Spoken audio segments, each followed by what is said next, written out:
Chokalingam, let's come to you for this one since it's a largely funder-based query, and our viewer Sesha Mai is writing to us and they're holding Wipro shares at 509 rupees per share all the way back since 2021. So they're asking if now is the correct time to sell Wipro and shift all of that to HUL. Now Wipro earnings are also just around the corner, so tell us what's the view when it comes to Wipro, as well as would you recommend switching all their holdings from Wipro to HUL? Actually, a very interesting question. Both are supposed to be the defensive sectors.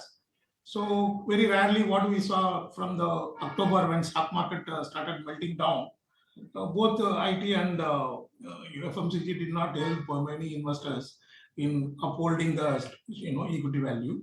Both also came under stress. Now, in this background, there is no optimism that both IT and FMCG will come back to double-digit growth in the near future. IT service exports in dollar terms is likely to stagnate, or at best it can grow at 2 to 3% in FY26. Similarly, FMCG volume, I don't think it is going to go anywhere near even 10%.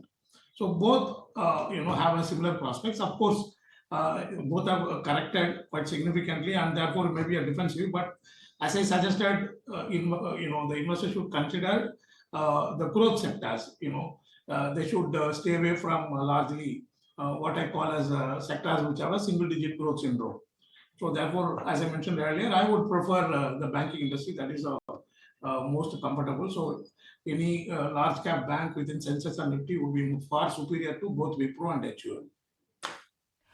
All right, moving on then, coming to you, Mr. Himen.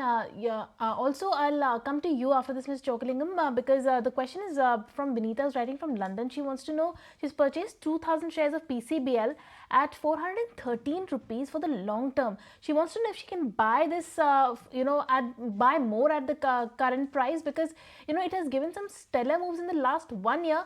Last 6 months, we saw, a 14% downtick. In the last 1 month, it has actually recouped all those losses of the last 6 months. From here on, Himen, first coming to you, is this the right time to get into PCBL? And then, Mr. Chokalingam, I want to know if this chemical bet is really a good bet for the longer term. First to you, Himen. Yes, Ankita, a decent time price correction has played out. It's been almost 5-6 months. If you like this video, then like, share and subscribe to ET Now.